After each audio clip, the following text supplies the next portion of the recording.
ಹಾಂ ಸೈಲೆಂಟ್ ಆಗಿದ್ರು. ಹಾಂ ಅವಾಗ ನೀವು ಹೇಳಿದ ಸಂವಿಧಾನ ಸ್ಟೇಟ್ಮೆಂಟ್ ಕೊಟ್ಟು ಮಿನಿಸ್ಟರ್ ಪೋಸ್ಟ್ ಕೂಡ ಹೋಯ್ತು, ಅವ್ರ ಪಕ್ಷದವರನ್ನ ಕೈ ಬಿಟ್ಟು ಈಗ ಫುಲ್ ಆಕ್ಟಿವ್ ಆಗೋದಕ್ಕೆ ಏನು ಕಾರಣ ಅಂತ ಸರ್? ಅವ್ರಿಗೆ ಬಿ ಜೆ ಪಿಲಿ ಟಿಕೆಟ್ ಸಿಗಲ್ಲ ಅನ್ನೋದು ಗೊತ್ತಾಗ್ಬಿಟ್ಟಿದೆ.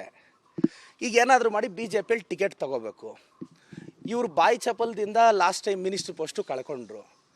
ನಾನು ಹೇಳೋದು, ನಿನ್ನೆ ಅವರೊಂದು ಮಾತು ಹೇಳ್ತಾರೆ ಮೀಡಿಯಾದಲ್ಲಿ, ಸಿದ್ದರಾಮಯ್ಯನವರು ನಮಗೆ ಟಾರ್ಗೆಟ್ ಅಂತ. ರೀ, ಕರ್ನಾಟಕದಲ್ಲಿ ಕಾಂಗ್ರೆಸ್ ಅಂದರೆ ಸಿದ್ದರಾಮಯ್ಯ ಸಾಹೇಬ್ರೆ.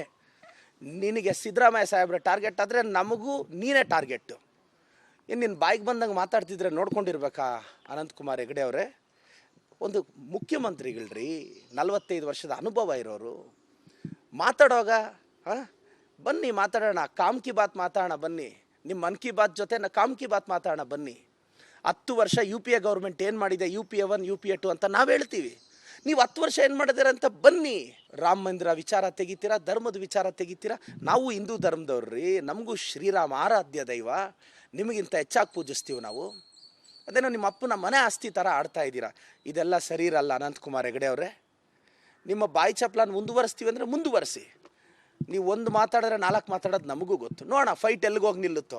V are ready. Anantkumar Hegde ಅವರೇ, ಚಾಲೆಂಜಿಗೆ ರೆಡಿ. ತಾಕತ್ತಿದ್ರೆ ಬನ್ನಿ ಮಾತಾಡೋಣ.